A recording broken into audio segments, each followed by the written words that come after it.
Wilma, tell me about this exhibition and how it all came about.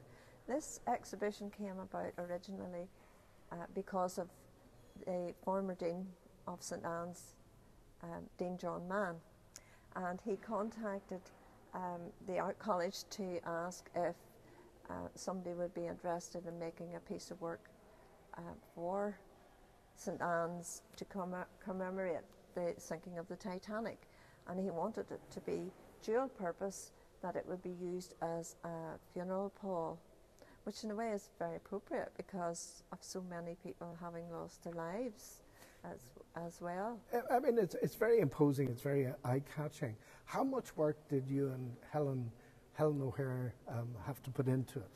Well, we made it in 3 months, which was, I think, remarkable, because there was a number of challenges getting it made, getting it to hang, getting it to embroidered, and getting it the backing put on it. It did take time. Talk me through the very rich and moving symbolism that's embodied in this piece. Well, we symbolised the deaths of the people on the Titanic in the form of crosses, and that's why I think we used the central cross in the middle. And there are other tiny symbols. Helen did them by hand. On here there's the Jewish symbol, and there's the Arab symbol, and they're all there somewhere. and of course the cross, the centrepiece is in white, and that denotes the iceberg. Yeah, yes, that was. And what happened on that fateful night. Yes. What was Dean Quinn's reaction whenever he saw this? Indeed, what was the feedback generally from people who came to see it? The feedback has been all positive, I am very glad to say. I don't know how I'd react to negative feedback on this. I don't think I'd be very pleased. But yes, and all the write-ups and everything in the newspapers and things were all positive, and it was published in quite a lot of magazines and things. I think St Anne's, it has been an addition to what's already here. And of course it has a practical use, you mentioned earlier. Yes, it's been used in funeral services. Yes, it has. And it is Helen's favourite piece, I have to say.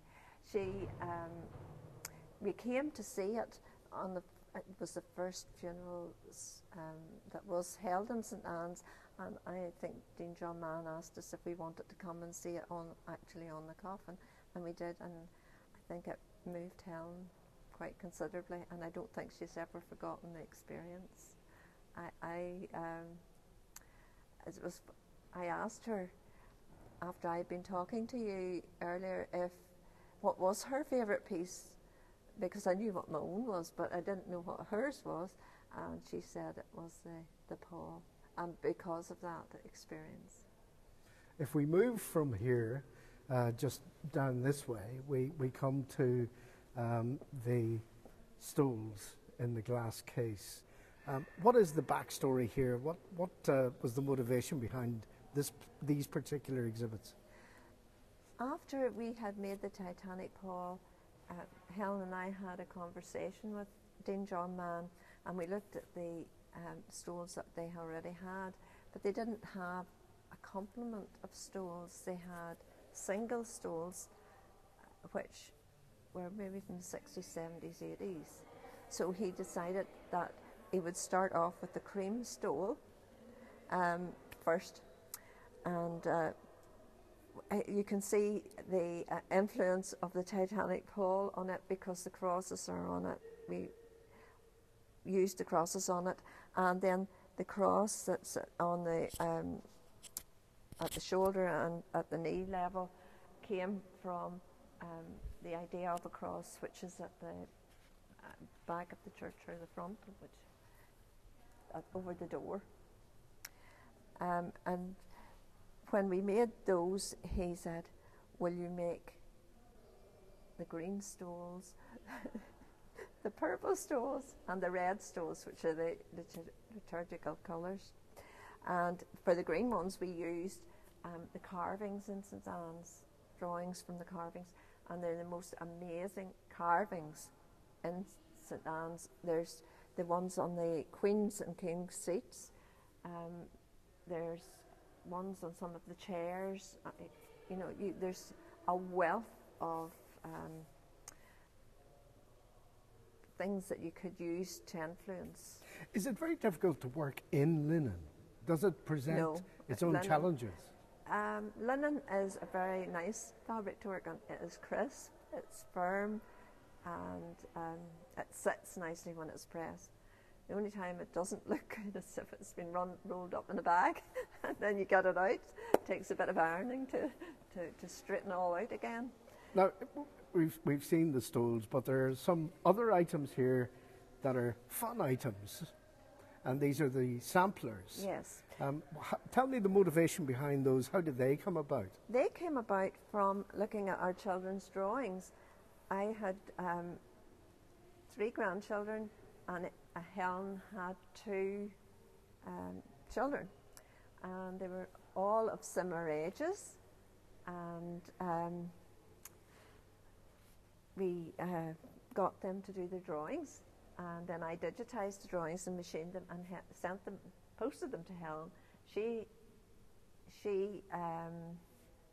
did the hand stitching, and then they came back to me to be made, framed and mounted.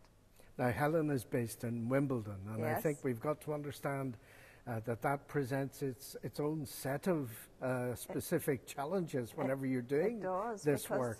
Postage is expensive. Telephone calls were wonderful. I mean, we just chat as if we were sitting side by side, but actually getting the work to her and hoping it turned up in time, and usually all types of work like this, it's always should have been done yesterday, you know, and so we were dependent on postage, and it was expensive. I mean, you obviously have a very good working relationship with Helen. Do you ever fall out? No. After all these years? After all these years, no, we haven't fallen out. And she says what she thinks, I say what I think, and somewhere we meet in the middle. There's a recipe there for many who are involved in the realms of politics. Yes, indeed there is. Indeed there is. Could I move on to what I think is a very special piece, and a piece that's very close to your heart? Tell me about the book. The book is special. In 2005, I started to make books because I had had an accident, and I wasn't able to work on quilts, which was what I was making up to that point. So I started to construct these books, and the book, can I just, is made like this, and then if you turn it over, you can open the back, and there is lap screws in there, so you can take the book apart and put it back together whichever way you would like. But this is the first book. It's very special to me because it's the first book that tells a proper story. It tells the story of the pieces that were made for St Anne's, all of them, the bits we rejected, the bits that we didn't. It's almost a diary of Helen and I working together over that 5-6 years. So this was made for one of the Linen Biennales, so that you can see the test runs. There's the Titanic That's Pall. the Titanic Pall test run for that. So there were test runs. There were test runs for the backing. There were all the ideas are sort of. It's almost like a filing cabinet for them. It's painstaking work. I mean, we shouldn't assume for 1 second that this is something that can be done in a hurried fashion. No. I think I probably tend to overwork as opposed to underwork. But so this is special to me because of the story of it. it's special to people who come in because they can touch it. Most exhibitions where you see embroidery, they say, do not touch. And people can turn a page and see what comes next, and they can look closely at it and they can feel it. And at the start I was very skeptical about that, about letting people, you know, it's difficult, but because of the response I've had to that, now I don't worry about it so much.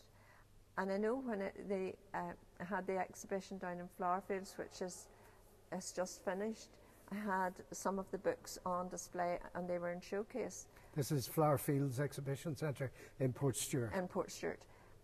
The books were in glass showcases. Well, if it's in a glass showcase, you can see the front, you can't see the back, you can't see what's in the middle. If you open it, you can see one page and you don't see any more.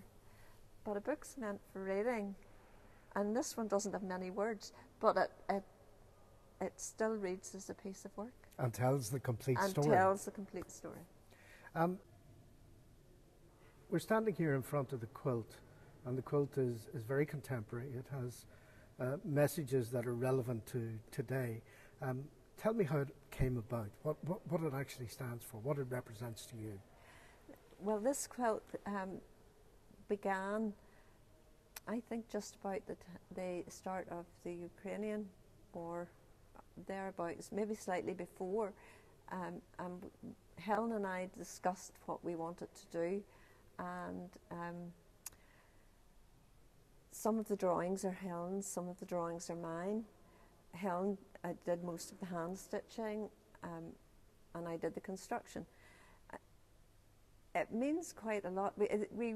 When we were talking about it, we were trying to make a positive statement about what was going on, not something that was very dark and somber, which is what it is. But we wanted to try and see that there was help, there was compassion, there was aid, there was, you know, all these things that are to try and help. And I guess underneath it all, there's a message of hope. Yes, I think that's what we were trying to make, was a message of hope. And it's made on linen, and these pieces here are all shirt fabrics. So. And where did you get the shirts from? My husband's wardrobe. So he's feeling a little bit bereft of shirts, is he, at the moment? That's a good excuse to send him out to buy new. He doesn't part with anything like that lightly either. So in a way, it's a bit of like reusing and recycling too. In it, we discussed things like, when are you alone? Are you alone in a crowd? Are you alone in your family? Are you alone when you're alone? You know, just as a single person. And sometimes maybe you're not alone when you're alone. It has huge relevance today with what's happening in the Middle East. Yeah, well, it was made well before that, but there'll always be wars and rumours of wars. But I think it was the mass movement of people we were trying to portray. You know, it spans the ages. The entire exhibition takes us on that odyssey from, well, basically what happened in 1912, right through to this most contemporary piece here in front of us. It also, I mean, when we looked at the carving in the St. Anne's, that was done by an artist who was excelled at this work. The mosaics that are above the door, I mean, are beautiful. The stained glass somebody had to make, and I'm sure it was quite a considerable time ago. So, you know, I think that's why the samplers sort of, and now they're about 5 years old. So we intend to make a new set from the children now. I've asked my grandchildren to do the drawings for me. Helen has asked her children to do her drawings, and we'll put them together and we'll see how they've changed. That I'm looking forward to seeing how they've changed. So that's the next stage in this? That's the next stage in that. The next stage from this is the way that these were made. These are the wall coverings here. What we did, we had very, very good photographs taken of the stoles when we were making them. And this was for a Linen Biennale. And we sent the photographs to Glasgow School of Art, and they printed them onto linen. So in a way, it's a cheat. It's a cheat. But we had fun. A most rewarding cheat. I know, we enjoyed that. So what I think we are going to do with the quilt now is to use some of the images to have them printed on bigger than they are here, and we will make another piece that will